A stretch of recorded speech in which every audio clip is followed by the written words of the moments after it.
We are live, brother. Folks, what is up? Welcome back to the Vol Talk podcast. You're here with myself, Blake. You're here with my brother, Austin. We are here to talk all things volunteer sports. But today, Austin, it is certainly not our pleasure. It is simply our solemn duty Yeah. that we have to go live today. That is why Because we're here. That yesterday is the is only reason. literally the only reason is because we've committed to this podcast. So Vol Talk Nation, welcome. Win or lose. If you're brave enough to join us, if you're brave enough to join us, welcome. Look, we're not going to beat around the bush. Yesterday was probably one of the worst days in Vol sports history. Potentially, Blake, I'm holding out hope for Vitello, okay? We'll get into it later, but we're holding out hope for Vitello. It's the last thing I'm holding on to, man. I've lost all faith in this football team. I'm holding on to a slimmer of hope that Tony Vitello is gonna still be a Vol, dude. But it's looking grim here on Rocky Top. Yeah, looking pretty grim. Yeah, we're gonna get into it, folks. Again, like Austin said, we're gonna be talking about Tony Vitello a little bit and his situation with the San Francisco Giants.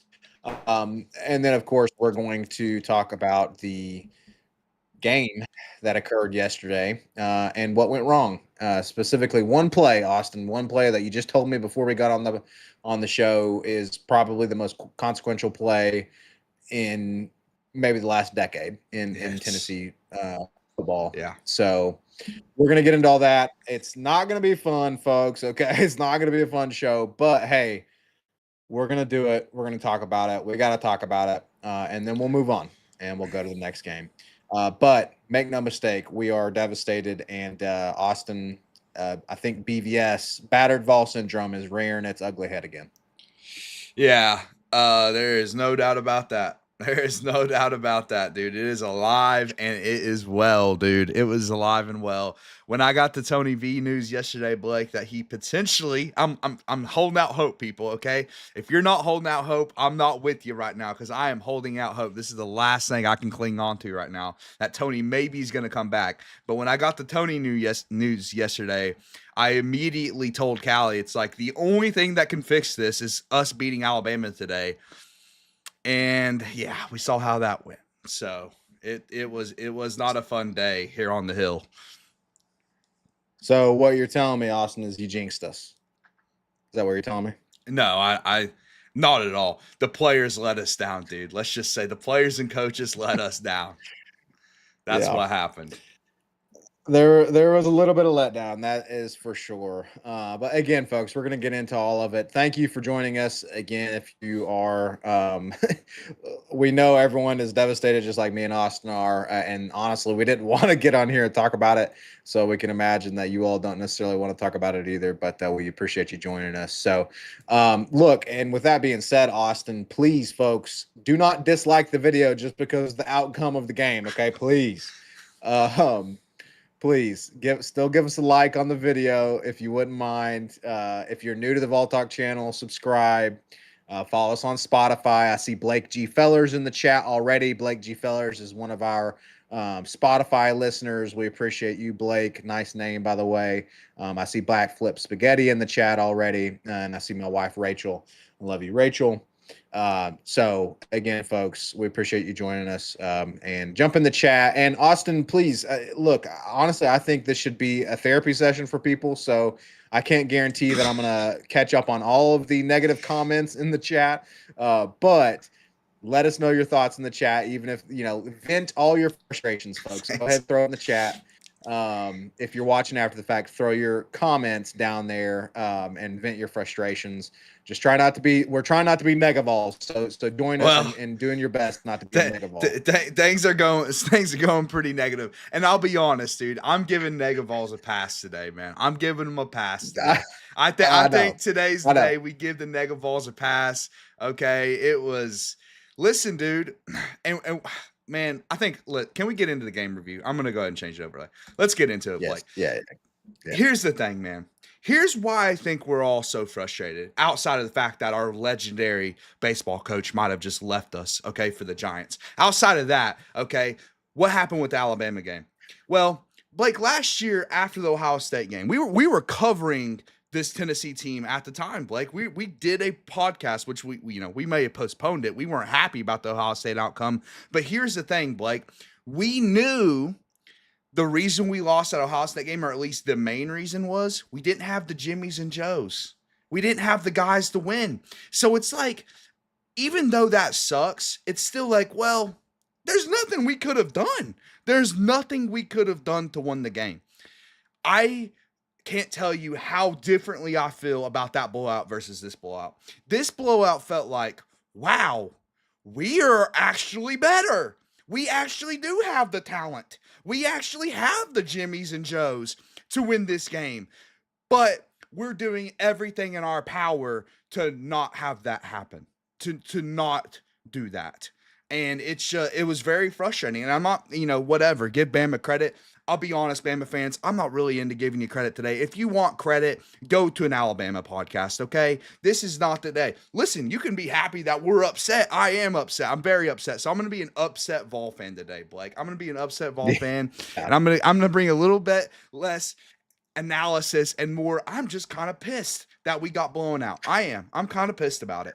So, but I still believe, even though I am the pissed off Vol fan, that we had the talent to win this football game. We had the talent. The offense was moving the ball all day. We had 400 total yards and 20 total points. I mean, when is the last time that happened? I mean, I was watching with Dakota and Daniel yesterday, Blake, and I was telling Daniel, it's like, dude, 400 yards? We drove the length of the football field, which, if you're new to football and you're a new football fan, is 100 yards. We drove the length of the football field 4 total times, right? Okay, that's 400 yards. And you only had 20 points to show for it, Blake. 20 points to show for that. It's just, that should be 28 for people, that the math geniuses at home. And by the way, not every drive starts on the 1 yard line. In fact, most of them don't. They start on usually at the 20, 25 yard line. So point being, man, is that there is so many missed opportunities in the game, but it really does come down to the play before the half. The play before the half was so critical, Blake. It was, and we do have a special segment dedicated to the pick six. Austin, we can get into that whenever you want. You just let me know. But yeah, look, folks, there's a pass for Nega Vols right now because of everything Austin just laid out. I mean, it just, the math ain't mathin'. 400 yards, only 20 points to show for it. We had the talent. It's just we can't get that Tuscaloosa monkey off our back, Austin. Shout out the chat. Everyone is feeling the despair with us. Backflip Spaghetti says no therapy can fix this, and that there's no cure for BVS. Blake G. Fellers says that he agrees that no therapy can fix this, and we need beer and sad country music. And then Dakota in the chat, with the biggest despair of all, said he drove home all night on the wrong side of the road and still didn't see a single car. Not even that could go right. Dakota, we don't condone driving into oncoming traffic even after a loss to Alabama. But we also feel you, brother. We feel you. Dakota, friend of the program. Shout out to Dakota. And then JT Smith, Austin, and we can talk about this right now or later, whenever you want to. JT Smith brings up, hey, is Josh Heupel becoming the James Franklin of the SEC? So maybe that's a good segue, Austin. What was it that made this game go wrong? I'm scared. I'm scared to get into big picture talk today, Blake, because I might say something I'll regret. Right. I might say something that I don't actually mean, because I'm emotional right now, man. I'm emotional. Okay. The football team, listen, I love football. It's my favorite sport. But then you have this Tony Vitello thing like looming over my head. Like, I'm like, literally just the other day, Blake, I'm looking at the potential lineup of the baseball team. I'm like, dang, this is looking nice, dude. This is looking nice. We have the #1 recruiting class like the next 3 years.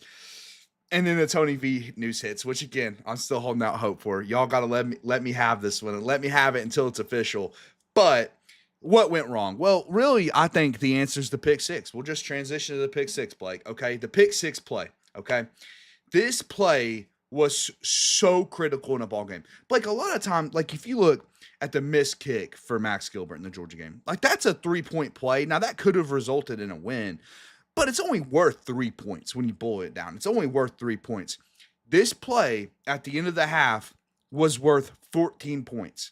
That's literally the most a play can be worth in football, pretty much. I mean, it is a situation where we're down 16-7, a first half filled of shooting ourselves in the foot and just not playing clean football. And but we have a chance to drive down.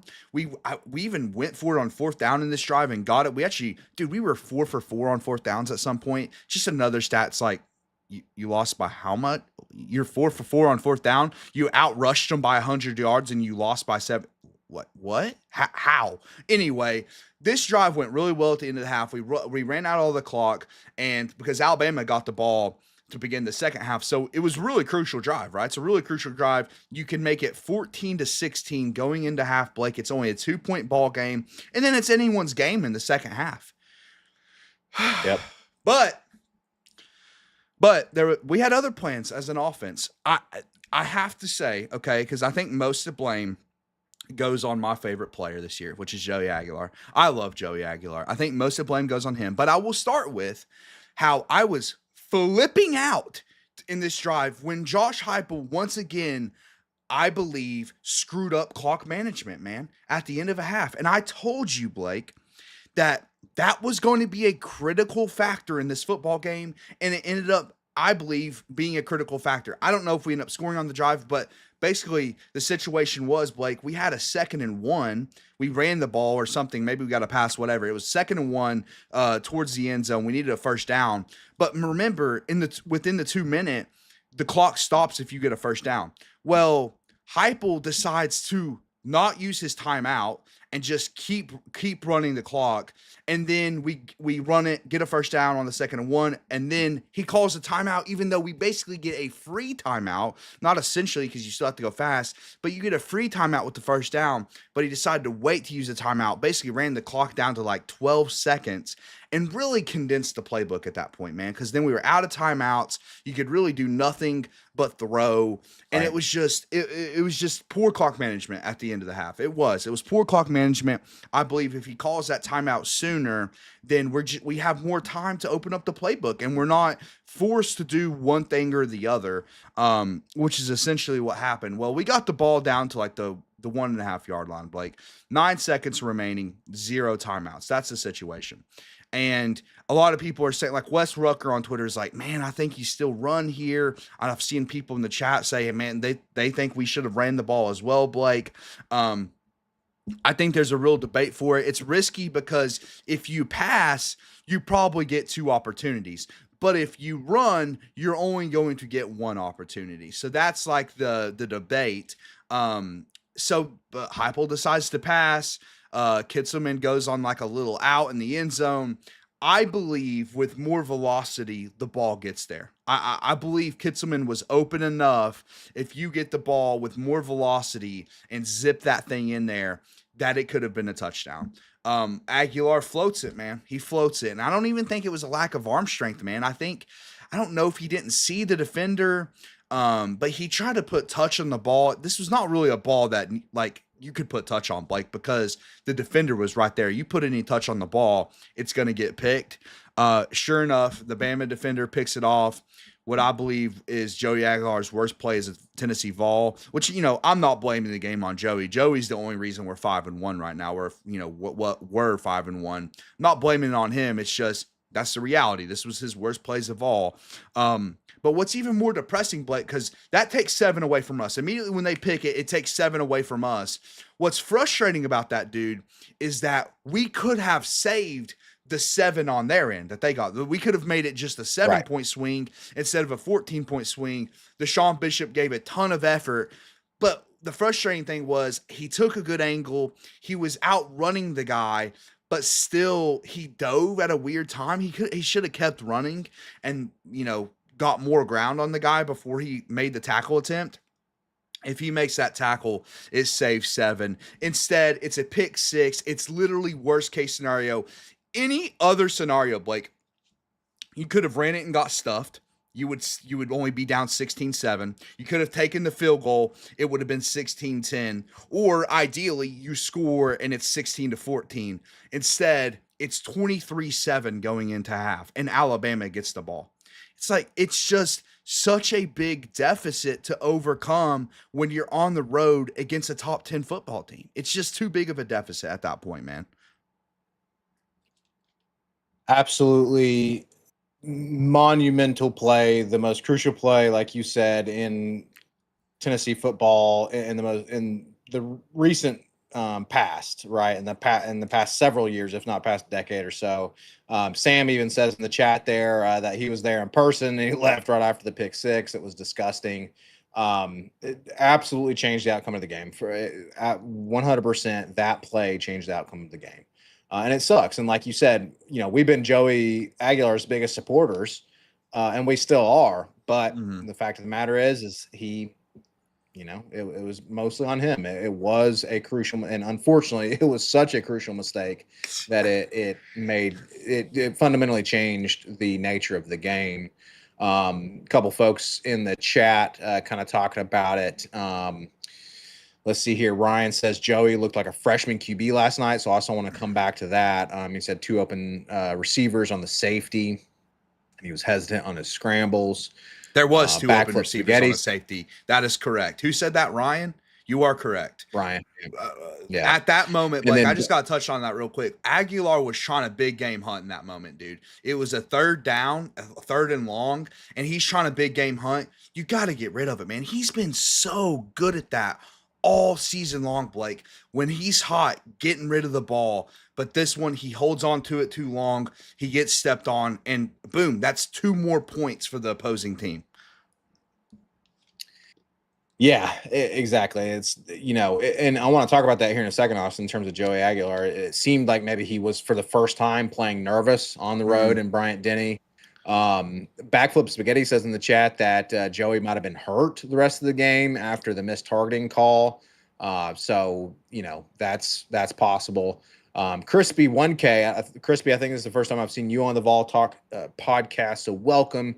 Thank you for joining us. Unfortunately, it's on not a great game review, but thank you for joining us. Crispy says on the last drive before the half, we could have went off sides a few times to get more room to throw, but it's hard to think that during all that action. I don't know if you ever want to take negative yards, particularly to get more room to throw, Austin, maybe.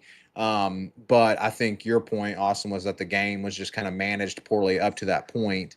But tell me what you think, Austin, about Aguilar. I mean, do you think what happened? Was he playing nervous? Was he just not having his best game? I mean, what did you see from him? Yeah, I mean, a couple critical mistakes like we talked about with the safety, which was on Aguilar. I mean, and I'm happy to see that our fans recognize that and not blaming it on the offensive line because it was definitely not on the O line. I mean, he did have 2 open receivers, and then of course the pick 6 that I don't love the call on the pick 6 play. I don't. I think Heupel. I don't love when coordinators cut off half the field on the goal line, especially when you do it to the short side of the field and you cut off half your playing field, which in this game on Aguilar's 1 touchdown throw to Brandon Staley, we did the exact opposite. We run a play and the whole field's opened up. Aguilar spread out wide, and Staley has a chance to use all of the football field to get open instead of you're forced into only using less than half the field, man. And it worked on that play, but they decided later in the game it was smart to cut off half the field, which I disagree with. But again, it's hard to be more critical of the coach there when I think it's for one, if you throw the ball away, it's an incompletion and you have an opportunity to run another football play to score Right. or potentially kick the field goal if you throw it incomplete, which would have been a pretty decent case scenario compared to what actually did happen. Or alternatively, I believe Ryan also made an astute point, which is he threw it too far inside. He literally lobbed it inside, And Brian's right. I mean, the route is meant to be thrown on the sidelines, right? It's meant to be thrown essentially out of bounds where Kisselman can still catch it with his feet in bounds. And Aguilar just did literally the exact opposite, put no velocity on it, put it inside. And that's what leads to pick sixes on the goal line, man.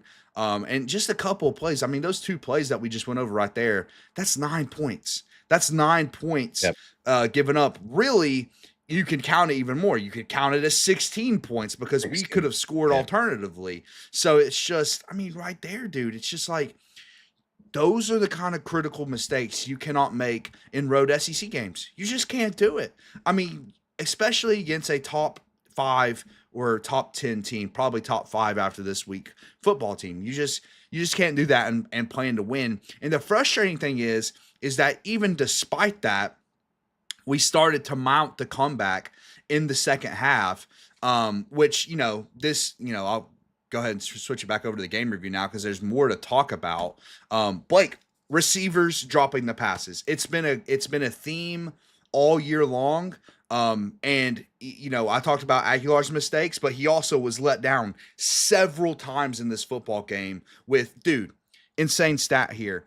Every receiver with a target in the football game had a drop outside of Chris Brazzell.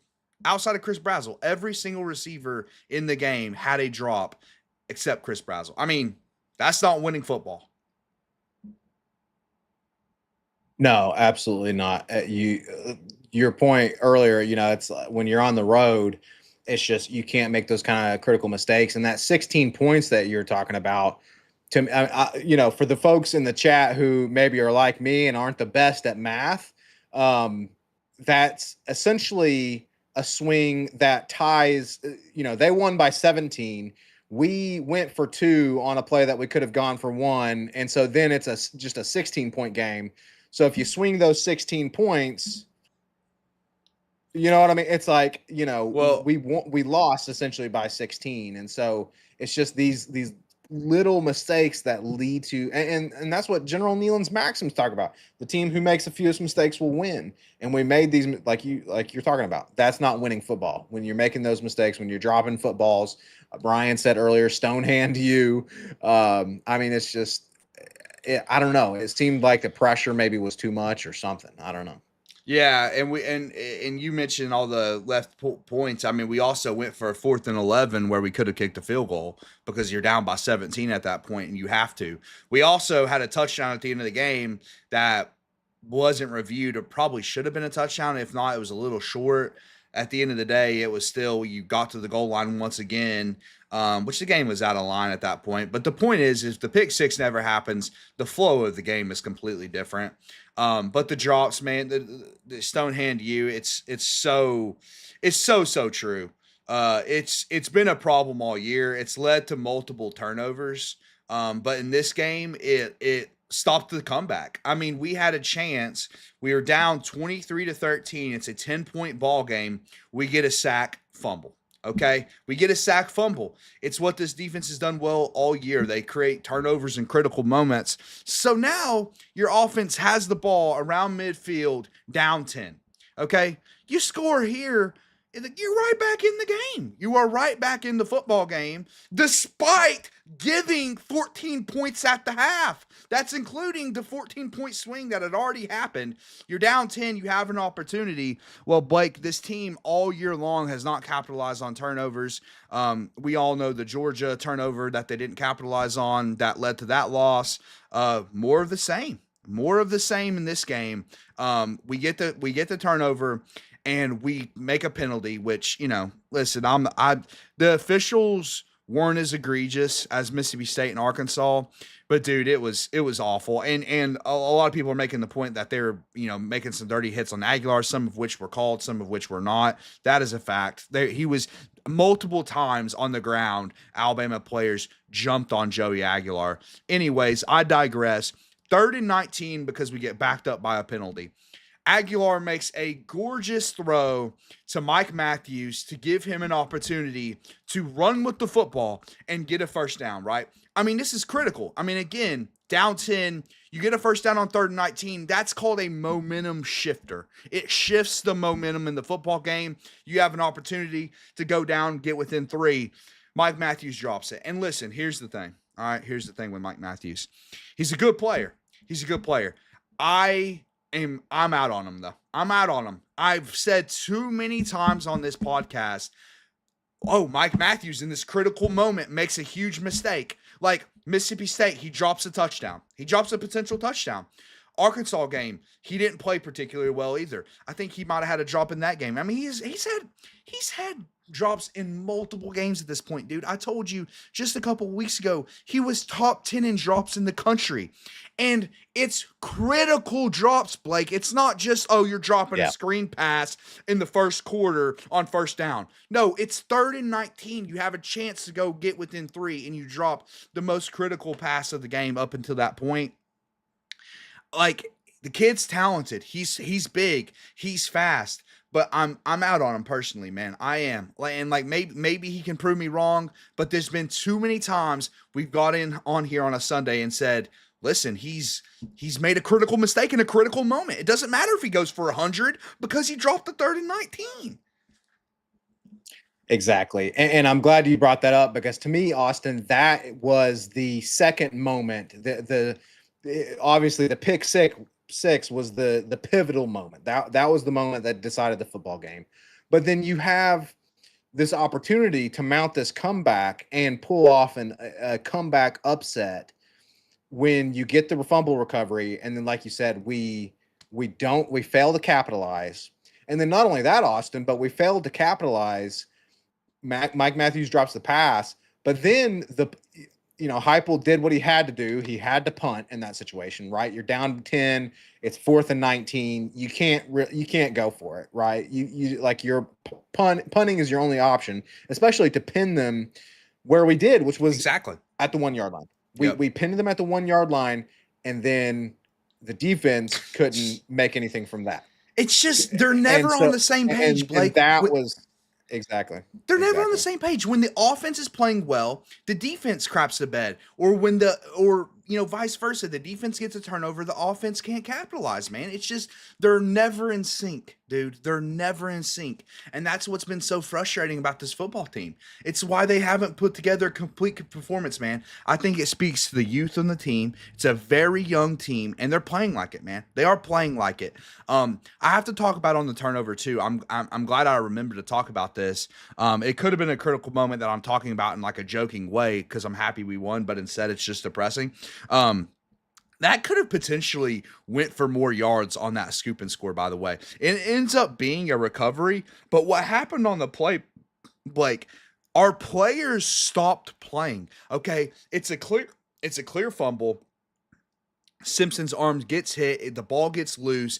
2 of our players, okay, the linebacker, Jordan Pendelot or Padalot, however you say his name, the young buck, the true freshman linebacker, Pilati, thank you, and Farouk are both just looking at the football. They're both looking at it. Pilati hits the ball, he bats the ball forward. They both think it's an incomplete pass. The whistle hasn't blown, and neither one of them are jumping on the ball. By the way, they could have scooped it and potentially scored it, or maybe even just got more yards, put the offense in a better position, whatever. Thankfully, Joshua Josephs, who has been a staple of this football team, one of the more consistent players on this team, recognized it and basically fought it away from Ty Simpson and got the recovery. Otherwise, we don't even get that recovery. Yeah, exactly, Ron. That was Pilati or whatever the hell his name is. Until he makes a great play, I'm not going to learn his name. If he starts playing better, okay. And I was excited about him because he looked athletic last week, Blake. He looked like he was flying around, and I wanted to get more playing time. But dude, that's a play you gotta capitalize, man. Yeah. You have to capitalize and scoop it up. And it's just frustrating, man. It's just little things like that. And again, I'm not making excuses here, Blake, but if I have just a pinch pinch of optimism today. Just literally just a grain of salt of optimism today. It's the fact that this team is extremely young. Like they have talent. They're extremely young though, and we're seeing it, man. The youth is showing up big time in these games. It is. And everyone agrees with us in the chat. Chat, listen, I apologize. We're not able to keep up with everything here, but Backflip Spaghetti made a good point earlier, Austin, because you're talking about these mistakes and these, in a critical moment when you're on the road, that's the key, right? You're on the road. You can't make mistakes. You cannot make mistakes when you're on the road, and you have to lay it all out on the line when you're on the road, especially in Bryant-Denny Stadium. And Backflip said earlier, he pulled out Josh Heupel's quote about not making the same mistakes twice. Great teams don't make the same mistake twice, and that we have to keep getting better. Unfortunately, it looked like we regressed in this game in almost all counts. And maybe if you want to talk about that point you made before we got on the show about the one thing that we were bad at, we got better at, and then we still found a way to lose the football game. We can talk about that, but yeah, I mean, chat's agreeing with us. And Backflip or Ryan said, even with the missed tackles on defense, we still had a chance. The offense couldn't play together. Backflip talking about coaching, and then Sam talking about being the worst team in the country for drops and somehow still averaging 34 in SEC play. That's a great point. And again, it goes back to these little mistakes, right? Like how is it that this is happening? How is everyone on the football team not able to catch a pass? I mean, Kitzman also had a crucial drop in this game that would have led to a first down. Yeah, and it's just the drops. It's everything, man. And I don't know. And then the missed tackles. Somebody brought up the missed tackles. This is the frustrating thing in this game, outside of all the other frustrating things I've just talked about. One of the frustrating things in this game is the fact that, listen, I think we all can agree one of the things we were looking at heading into this game was the run defense. Well, let's see what the run defense does. Yeah. We held Jam Miller to 1.3 yards a carry. Huh? Their leading rusher with the most rushing attempts was held to 1.3 yards a carry, and we lost by 17? Like, how does that happen? Oh, and by the way, let's look at our side of the running game. Deshaun Bishop and Star Thomas both go for over 8 yards a rush. Like, those are the kind of stats that I would come in here on a Sunday and say, we averaged 8 yards a carry. They averaged 1 yard a carry. We won by 50. That's the kind of stats that, like, it was so lopsided. And it's just, we fix our biggest weakness and it just ends up not mattering. And then people are talking about the missed tackles. Towards the end of the second half, Bama was so ineffective running the ball. What they just started doing, they just started spamming. They started spamming reverses to the receivers, which are like the dynamic playmakers, and nobody could tackle Jeremy Bernard. Nobody could tackle him. All of a sudden, y'all have been stellar tackling all game long, and the receiver gets the ball, and y'all just can't bring him to the ground. It was extremely frustrating, man. Defense as a whole, it was frustrating. I don't think they were the biggest driver in losing this game, obviously. It wasn't like a great performance. It wasn't like they were insane. But once again, man, Tim Banks, a lot of people are calling for Tim Banks' head. I don't know where I'm at with that at this point. It's just another pedestrian performance, Blake. Too much trying to rely on winning with 4 in this game.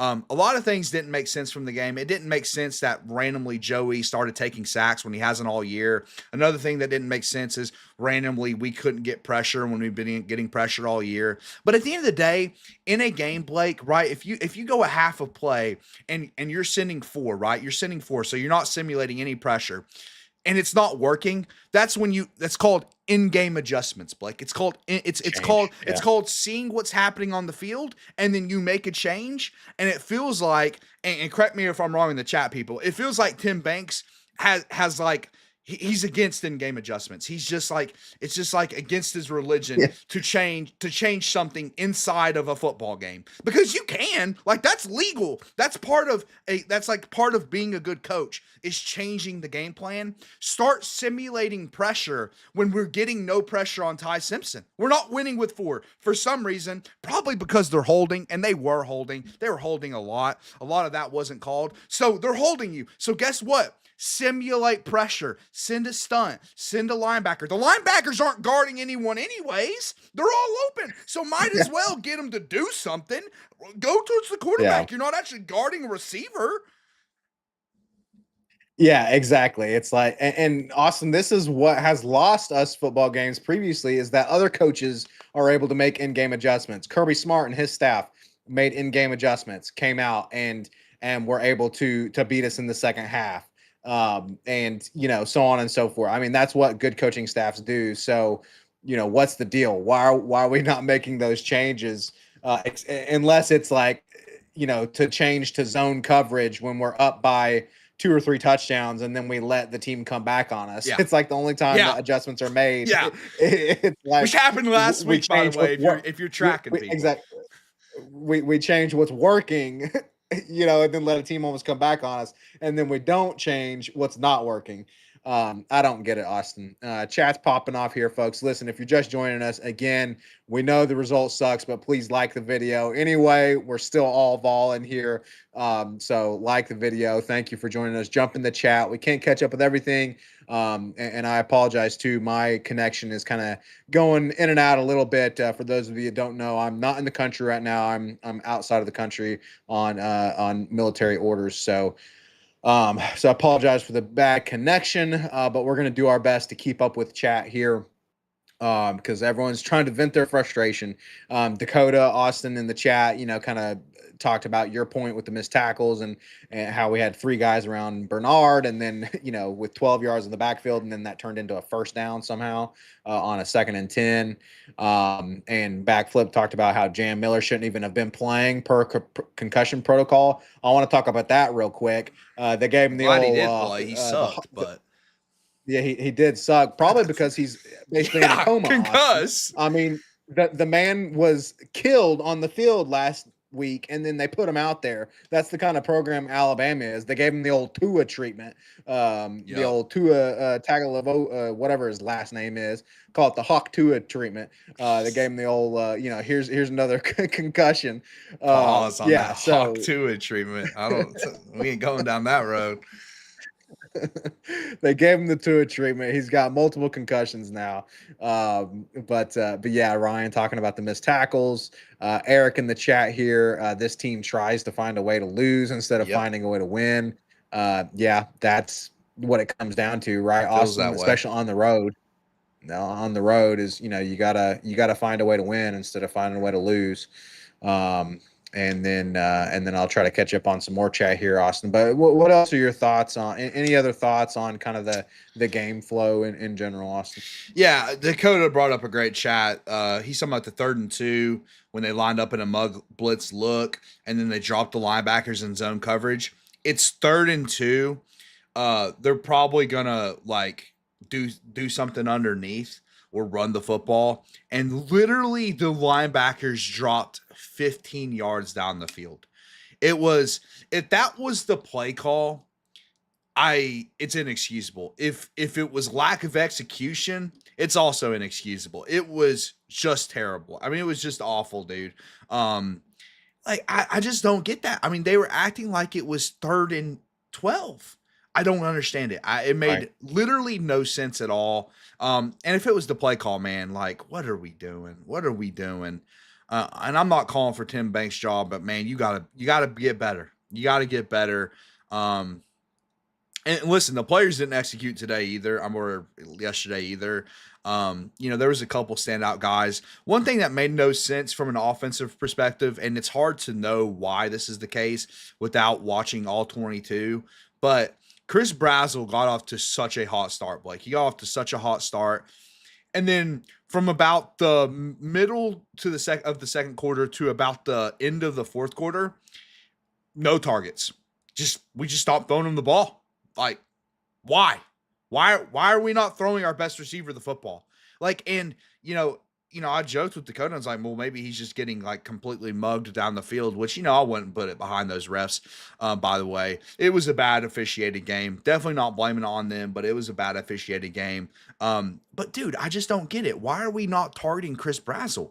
I mean, he was killing it all day, and like I said, he's the only receiver without a drop in this game, which is such an Right. insane stat, man. Like five out of the 6 targets in this game had drops at some point. It's just, I don't know, man. I don't know. It sucks that it's like everyone, I don't think our chat is, but a lot of people will look at the pick six and how critical of a play that is, which is true. It is an absolutely critical play. But dang, outside of that play, Joey wasn't so bad. But he was once again let down time after time by the receivers, man.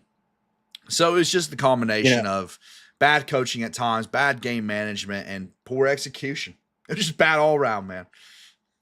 yeah, not definitely a bad football day, without a doubt. Sam is calling in the chat for Tim Banks' job. A lot of people We're are. talking about these drop passes. Maybe Kelsey Pope's the one that needs to go. Now, unfortunately, Ah, unfortunately, he's also one of our number one recruiters, and he's one of the best recruiters in the country. I think receivers just need But to catch, man. Like you don't teach a guy how to it's catch, yeah, Blake. You either catch the I ball or you mean, don't. you can do drills though. You can do drills. You Yeah, can jugs machine. freaking But dude, you're a 5-star receiver out of high school, yes, Blake. You're exactly. a Yes, 5-star yes. receiver out of high school. And a lot of people listen, I think a receiver's number one job is to get open. Okay.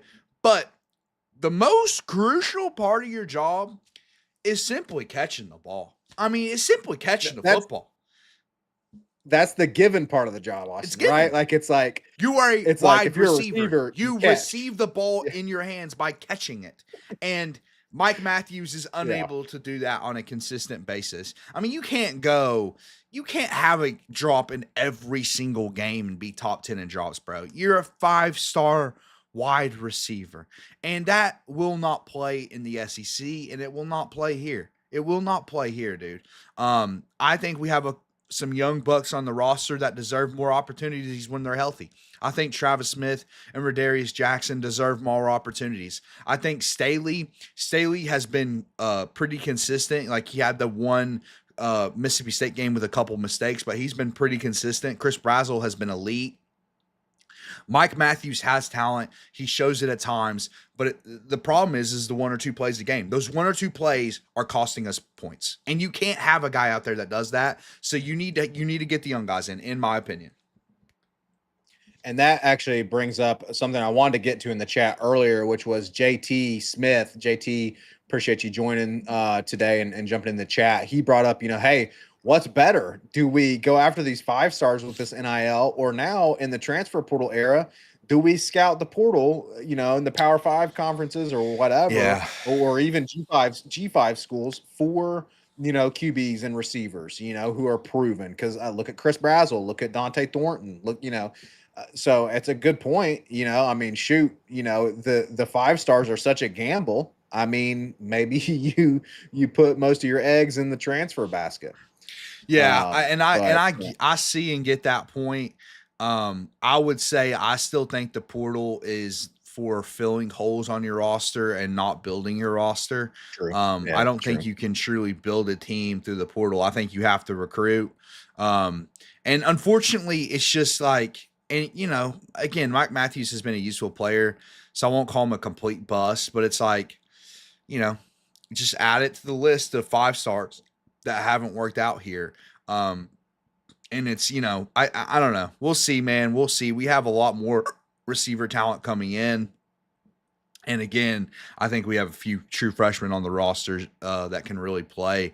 So we'll see. But I mean, Mike Matthews has, again, he's been disappointing to me because the one or two plays a game that are costing your team in critical moments. Um, you Yeah, know, for sure. and the young guys definitely deserve a chance when when the 5-star isn't getting it done right. If he's making those kind of mistakes, especially something like your receiver and you're not catching the football, but that brings up a good point that backflip made earlier, which is, hey, this, and you've talked about it. You even said this is your one reason for optimism, is that depth is part of the issue, right? The lack of depth. And we do have to, we've seen the coaching staff go after key positions like linebacker. We've talked about linebacker being low on depth and them hitting linebacker pretty hard on their recruiting trail, and things like that. But yeah, I mean, this depth is killing us. We gotta keep filling out that depth piece, man. And of course the injuries are hurting us as well. But Yeah. something's got to give. McCoy would have made a difference in this game. I mean, you brought up injuries. Yeah. McCoy would have made a difference. Colton Hood is still good. He's inconsistent. Ty Redmond is going to be a good player. I don't think he's not a great player yet. He's not a great player yet, but I think he will be. And there is a lack of depth at corner right now. There's a lack of depth because 2 of our top corners are out. I mean, that's just unlucky, right? You have to play through that. No excuse, but trust me, Jermon McCoy would have made a huge, huge difference in this football game. And then Lynn brought up officiating, and I'll just talk a few things because it's frustrating to me, Blake, when I watch Tennessee games, and we never get the 60% penalties. And what I mean by that, it's like 60% of the time it probably will be called. We miss that every time, which, 60%, you should get that more often than not. We don't get any of those penalties, Blake. We get none of them. Not to mention they missed a play where Joey Aguilar was jumped on. They called one, but the thing is about the one they called, Blake, Aguilar was clearly, I mean, dude, it was literally 5 seconds after he's laying on the ground. Dude landed on Aguilar's back and hurt him, like people were talking about earlier. Dude, it took them another 5 to 10 seconds to throw the penalty. I mean, they were thinking, like, can we get away with this? Like, how do we construe this? Like, go ahead. They're already thinking about drafting up the apology letter, but then they're like, you know what? We'll throw a penalty. And the penalty totals look like close when you look at the totals. But what was really happening is they just started throwing a bunch of penalties on Alabama at the end of the game, which it kind of goes into our conspiracy about the SEC trying to keep games close, by the way, that we talked about last week. And for 2, it's like, well, let's even it up, man. Let's even it up. They can't say anything about the penalties if we start throwing penalties when the game's way out of reach. They can't say nothing at that point. Except the fact that we're not stupid and we noticed it. Yeah, we did notice. We noticed. And one more thing on the penalties. You're not that smart, Rick. No. It's not getting past us, especially when we're watching, right? We're like Auburn. We're paying attention to those officials. Another thing is, this was the biggest problem in this game, Blake. They made up a false start on us. Once again, I don't understand how. Actually, I just said the last thing. There's one other thing I have to say too. The most blatant offsides over. But anyways, they completely made up a false start on us. I don't know how that happened 2 weeks in a row. It's simple. If the D lineman goes first and an offensive lineman reacts, it's on the defense. Well, in this case, the D lineman, I don't even know if he was shifting or if he kind of went offsides. Like, if we would have snapped it at the perfect time, we might have been able to get an offsides and a free play. But the point is, they called false start on our guard. Our guard didn't even move. Yeah, I literally watched the entire line. Nobody moved on the line. Just completely made it up, man. And then the missed offsides, if y'all are seeing that screenshot on Twitter, yeah, it's that bad. That is not AI. That is a real screenshot of an offsides on a 4th and 1 that we converted. Like, we convert this 4th and 1. But by the way, this Bama player, dude, his entire hand was past the ball, by the way. 2 hands past the ball. But if we don't get that 4th down, they're not giving us the first, there's no penalty called. They didn't call the penalty. So it's like, yeah, we got the first down, so it might have not impacted that drive, but it's the process. It's the process of the situation. It's like, dude, it's an offsides. Just call the penalty. Call the penalty. It's all we're asking. exactly. And Also, you I just Jones, want I to just gotta say about Jones. We've been talking for 48 minutes, dude. We've been talking for 48. Have you been just be honest, Jones? Just be honest. Have you been watching all 48 minutes? I just want to know. I'm curious. And we'll let you yeah. go in the chat. Please let me know. Have you watched all 48 minutes? Because surely you heard me talk about 30 different things before I brought up officiating. Surely to God. Please, Jones, we're waiting. The floor is yours, Jones. Have you been watching Vol Talk for the last 48 minutes? We appreciate you. Please hit the like button. Please subscribe. But we want to know, Blake.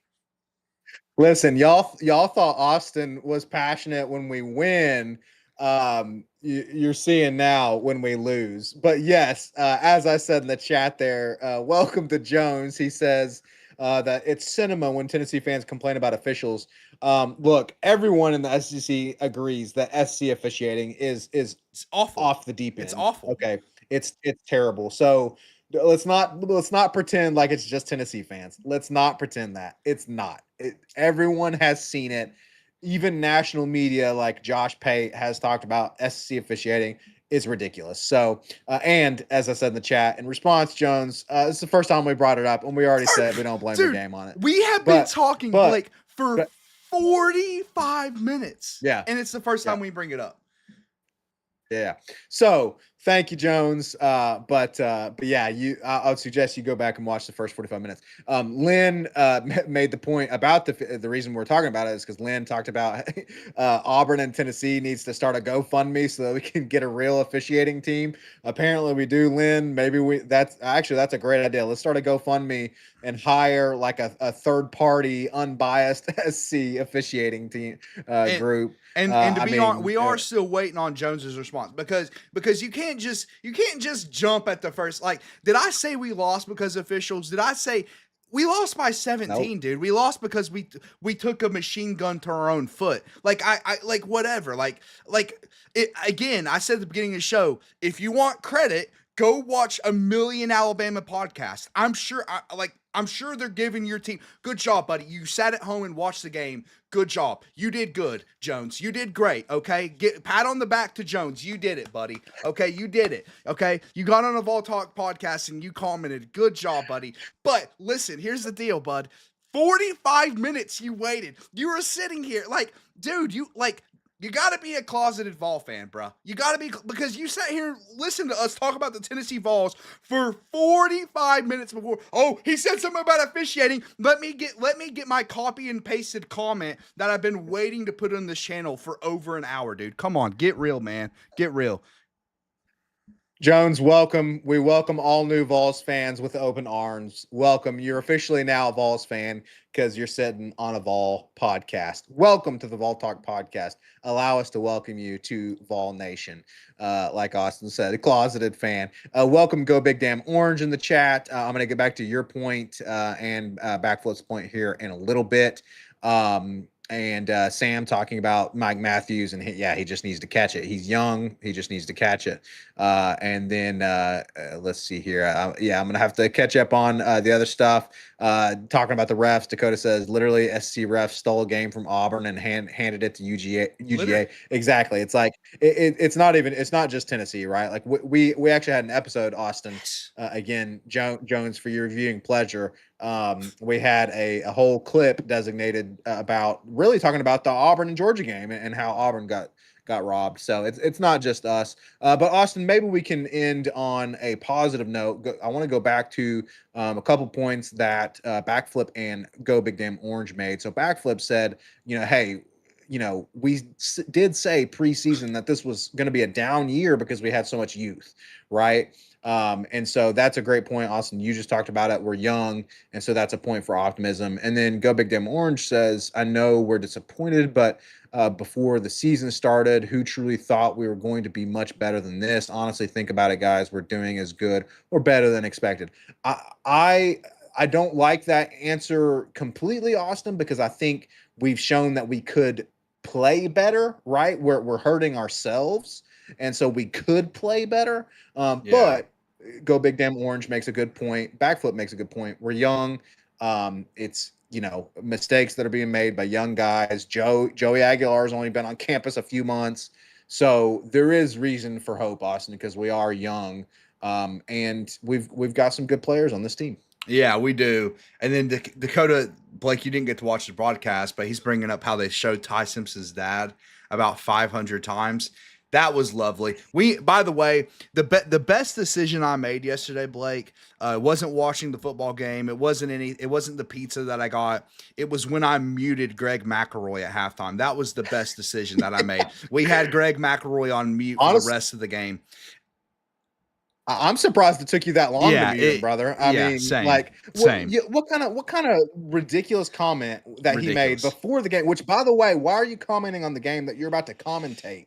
Okay, and he said, "I'm not the biggest fan of Joey Yeah, Aguilar, but he's playing really good." yeah. What So kind of harebrained comment is that, Austin? He said, "I'm not the biggest fan, but he's playing good." Then what are you not a fan of, bro? The so you fact just that don't he's like him an as a actual person? role because he's an actual role model to people instead of like a freaking like Carson Beck going in the press conference and Yeah, blaming his receivers when yeah, he had 4 picks. exactly, I mean, exactly. what? Good point. You're not a big fan of Joey Aguilar because he takes responsibility when he makes a bad play, when he maybe because he reads the Bible. What are you not a fan of, Greg McElroy? Honestly, bro, I'm surprised that you didn't have his ass muted the entire game. Yeah, yeah, that's a fact, dude. That's a fact. And that was a mistake. Listen, my biggest mistake of the day was not muting it in the first half. Best mistake was getting it muted. It made listen, we started getting our ass whipped. The broadcast was still better at the second half because I didn't have to listen to Greg McElroy all night. But yeah, that's crazy what he said about Joey Aguilar and all that. But getting back to the positive, I don't know. It's hard for me to be super positive right now, specifically about this team in particular. But there's always a chance that they can respond to this. Like, I mean, like if you do win out, then yay. Like, yay, you break the Florida streak, then whatever. I just think overall, right? We've been waiting. I've been saying like, oh man, we haven't had the complete performance. When is it going to happen? It's like, well, sometimes Blake teams don't have complete performances. It's because they're an inconsistent young football team. But that gets into the second point of optimism, which is the youth, and that means we're talking about 2026 at this point. We're not talking about this season. We're talking about, listen, there's a lot of talent on this roster, and we are the youngest team in the SEC. We have the most freshmen in the SEC and playing the most freshmen as well, if I'm not mistaken. So we have a very good young core group of players with a lot of more talent coming in. We all know about Faison coming in with Tristan Keys and that really good class. And then, who knows how or George McIntyre develops. But yeah, we'll see, man. We'll see how the team plays out. Obviously, the season's looking grim if we're talking about 2026, so we won't get too far into 2026 talk because we still have a season to cover. So I hope they start playing better. To be completely honest with you, but yeah, man. Yeah, Austin. I'll you know what? I'll be okay if maybe there's one more loss this season. We end up 9-3. But I will tell you this, brother. I don't care how young we are, and I don't care how inconsistent we've been playing. We better go into the swamp and beat the crap out of Florida. Okay. I don't care. I don't Jeez. care about any excuses. That's my final game on this season. That I And don't care what your excuses are. I don't care if freaking Joey Aguilar gets hurt and our receivers get hurt and we get. I don't care. Beat Florida in the swamp. Okay, that's it's time to break that streak. I get Bryant Denny. Alabama's a good team, but we need to beat Florida this year still. But you're right. I mean, and that's what Go Big Dim Orange is saying. He's already looking forward to 2026. Like you said, we're still locked into this season. But well, we have to be. We got a show to do every week, even though we don't that's want to right. do a show after a loss. We got a Yeah, duty. and Yeah. I see your point about Florida. I agree with you. And that's what I'm talking about with the Alabama game, man.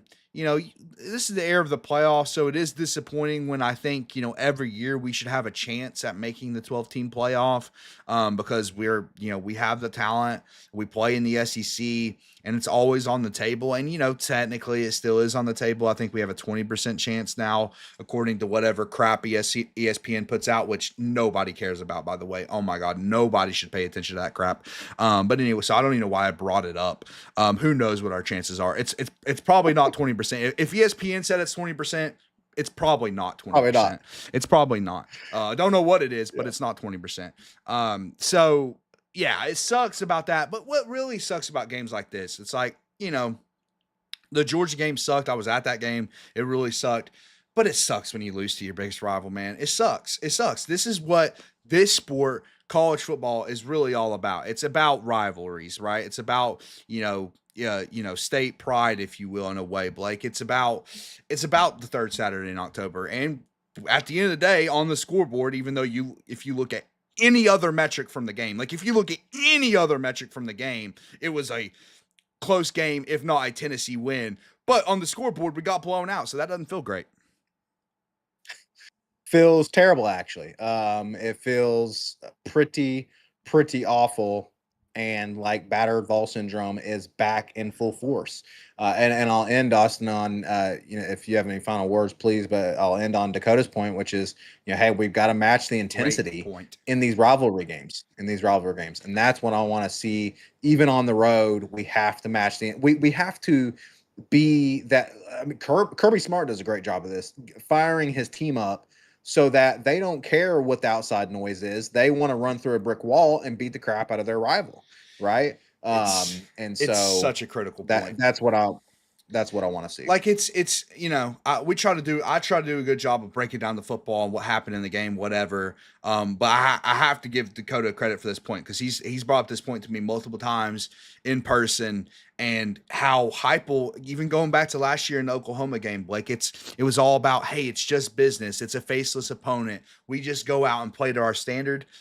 That doesn't work in these games, man. It doesn't work, because the other team is like, this is the third Saturday in October. Like this means everything. Like this is and I think we've seen this multiple times. I think we saw this in 2023 against Florida. I think we saw it in 2024 against Florida, that it's like, we're a better football team. I mean, of course, we have the handicap that is Nico. That handicapped every game last year, probably minus, like, what do you say, Blake, like 21 to 28 points per game, more than likely. Probably. So we had that handicap, but at the end of the day, we were still a much better football team. So, and we didn't play our best game. That game went into overtime. We probably should have beat them by a lot more. But Florida goes into that game, man. It's Florida, Tennessee. It was the game of the SEC in the 90s. It's like, we hate Florida or we hate Tennessee. And it's like, I just don't think Heupel, he doesn't emphasize this enough. He doesn't emphasize this enough that, okay, yeah, we can play to the standard or whatever that means. But at the end of the day, it's like, man, the other team wants blood sometimes. And I don't even know if that was the story of this game in particular, but it is a lot in these rivalry games, man. And listen, we're talking about the rest of the schedule a lot in the chat.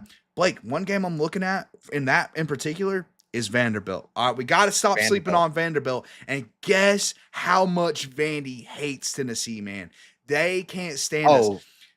We are their biggest rival. Exactly. So they've been thinking about us all year long. Yep. Yeah, exactly. We better come to play in that game. That's a great point. And honestly, Kentucky too, Austin. I mean, Kentucky just played Texas tough. People are talking about that in the chat. We need to come to play these games. Kentucky and Vanderbilt, your mentality needs to be, oh, we're here to slaughter them. Like that's what we're here to do, is slaughter Vanderbilt and Kentucky, because that's what Tennessee does. And then to your point about the rivalries, Austin, think about this. This is the last point I'll make. Nick Saban gets on game day. And Nick Saban owned Tennessee. He was the greatest coach of all time. And of course, he came at the time that we had our worst era ever in Tennessee sports history, right? But think about Nick Saban on game day. What did he say? He said that he talked about how big of a rivalry this was. He talked about how Tennessee was the most hated by his players, or that his players understood the importance of the rivalry game, even though most years he was kicking our butt.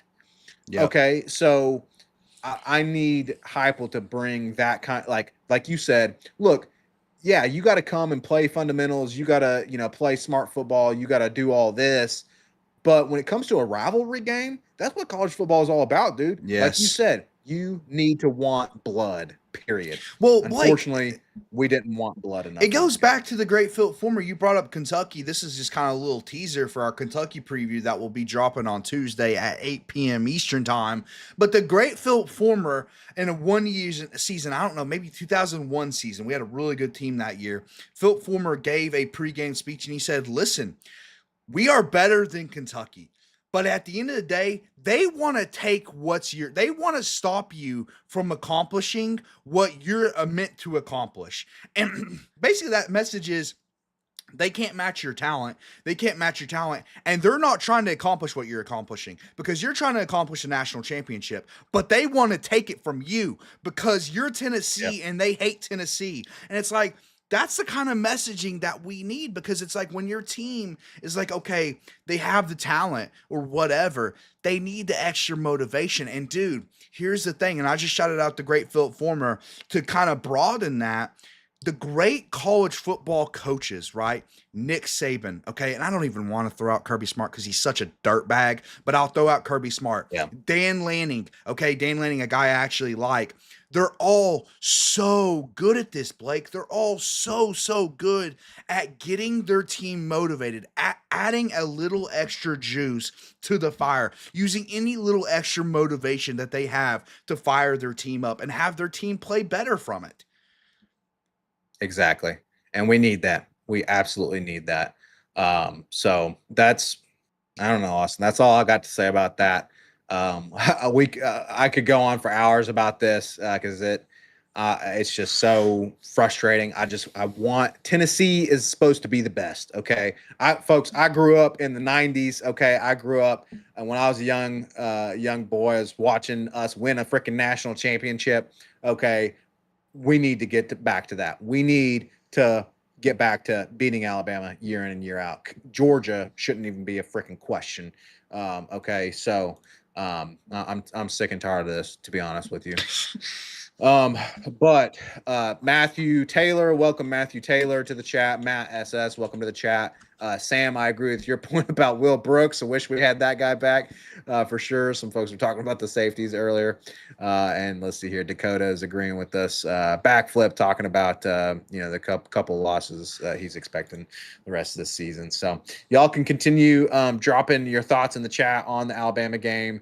Austin, if you have any final word on the Alabama game, we can do that. Or we can rip the Band-Aid off. That is talking about this Let's Tony do it. Vitello situation.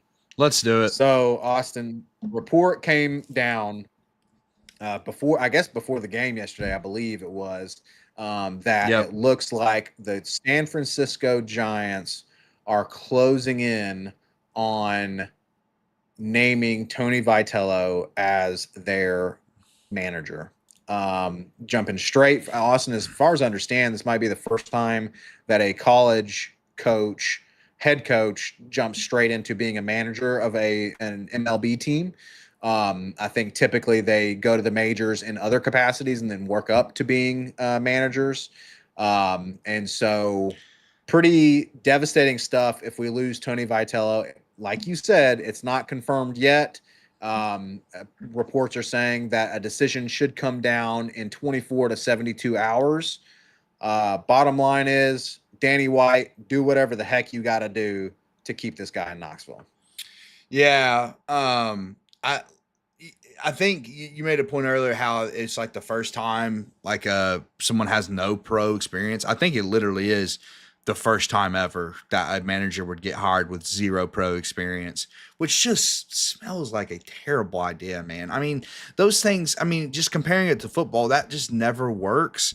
And you don't see it in baseball. I mean, you usually hire guys with pro experience, and what makes Tony such a good coach is he's an elite recruiter, which you can't recruit in Major League Baseball, Blake. If you didn't know, it's all about who spends the most. So I mean, I ultimately agree that with some of our chatters that it doesn't feel like Tony would work at the major league level.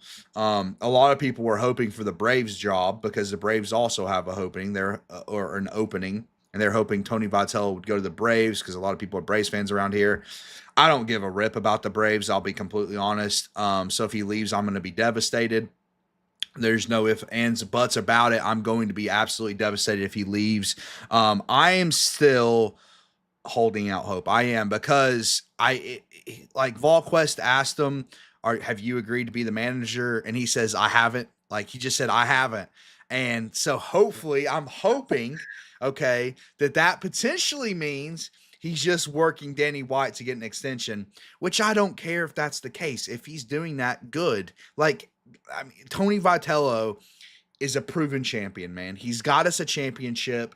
He's the best recruiter in college baseball. So I agree. They need to do whatever it takes to get Tony back.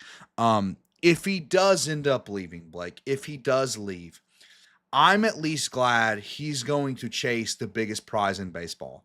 Okay. If he went to another college, you'd have a lot more saltiness to Voni, Sure. like for Tony Vitello, than I will if he leaves the Major League Baseball. But because, like, if he leaves to go chase a World Series, whatever, he's not going to get one. I doubt it's going to work out well. And the brutal part about that is he'll probably go back to college after that, and it probably won't be for us. So that will be kind of Yeah. devastating. But at least he's not leaving because he thinks some programs better. Like, he perceives, oh, I'll be able to win. Like, he's proven he can do everything here. So why not just do it here? But if he wants to go chase the World Series, whatever. I'm gonna cry myself to sleep because our baseball program that is now a powerhouse will fall quickly because he's a once in a generation kind of coach. But whatever. I'm pissed about it, but whatever. We're holding out hope. It's not looking good, but we are holding out hope. As I believe someone said in the chat, if he becomes the manager, oh yeah, it was Matthew said, if he is gone, is going to be devastated. I agree. Backflip says that in his opinion, Tony isn't ready for pro level management. We'll see. And he said, and Backflip says, look what Indiana did with Signetti. Absolutely. And Dakota says, build the statue, rename the stadium, open the checkbook, just do it all. Danny to make him stay. Yeah. And then Backflip says a good AD negotiates, great AD takes no chances and gets ahead of everything.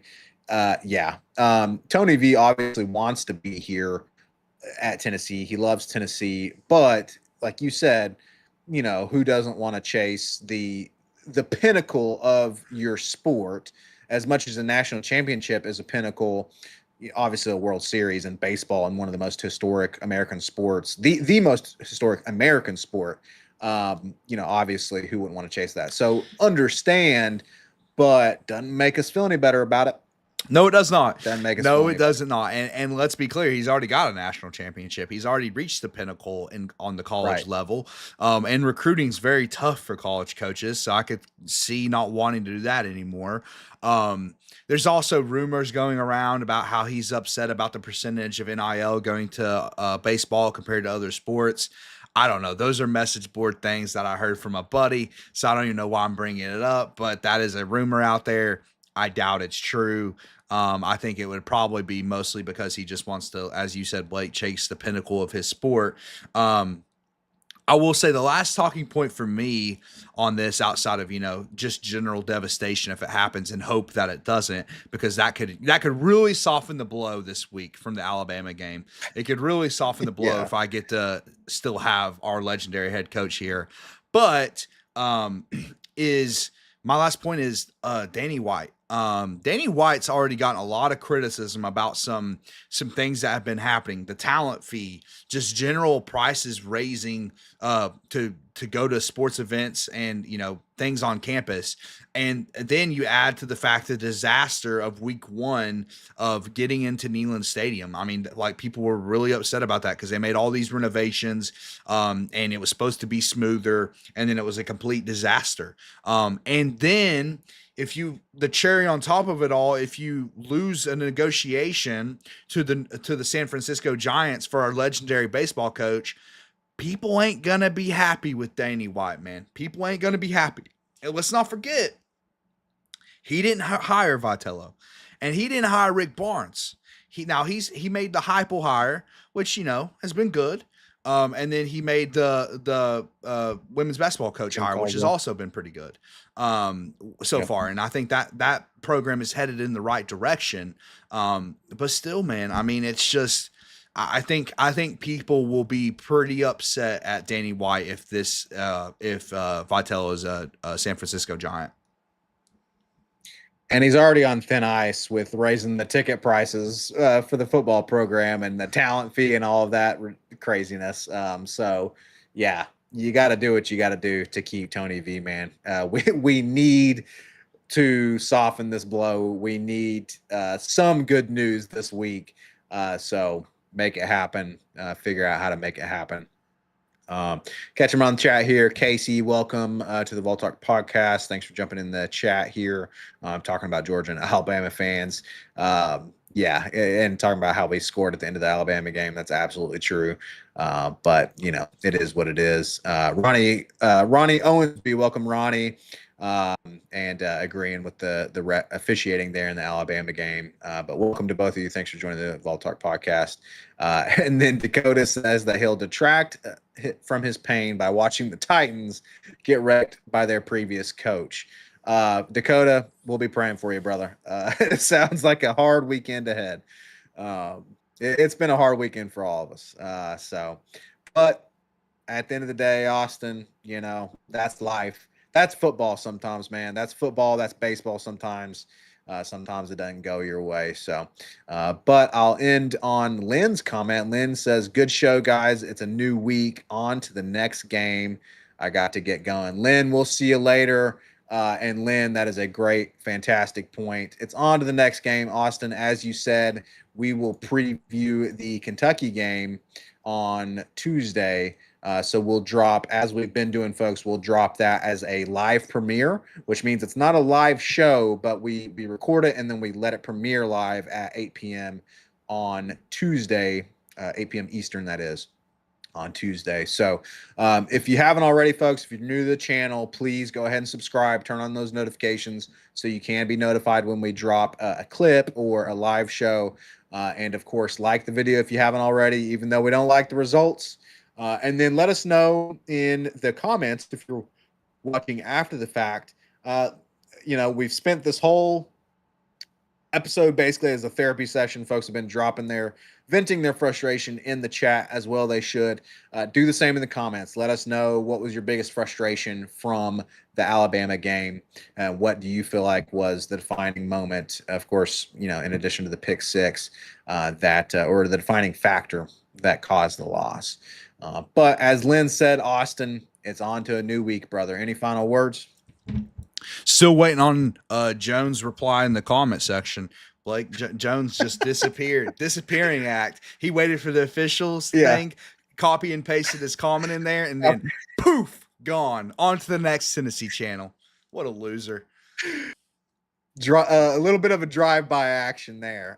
Look, all I'm saying is we thank you to the Vol Talk listeners who are Vol fans and listen to Vol content instead of, for whatever reason, Georgia fans and Alabama fans, for whatever reason, I guess, don't have enough content of their own and decide to come hang out. Hey, but you know what? We welcome all chatters. Welcome to the Vol Talk podcast. It's hard to ignore greatness, even other fan bases. So we appreciate it. Jones, we'll be looking for your comment. Folks, it's been a fun show, even if it's been an upsetting show because we've had to talk about the loss. We really appreciate everyone chatting. Please continue to chat with your fellow Vol fans. Let us know in the comments again what your thoughts are. And yeah, it's been a good conversation, if not an upsetting conversation. But we'll bounce back. It's a new week. And speaking of that, again, we will see you guys on Tuesday for the Kentucky preview. Until then, as always, go freaking Vols, baby. GBO.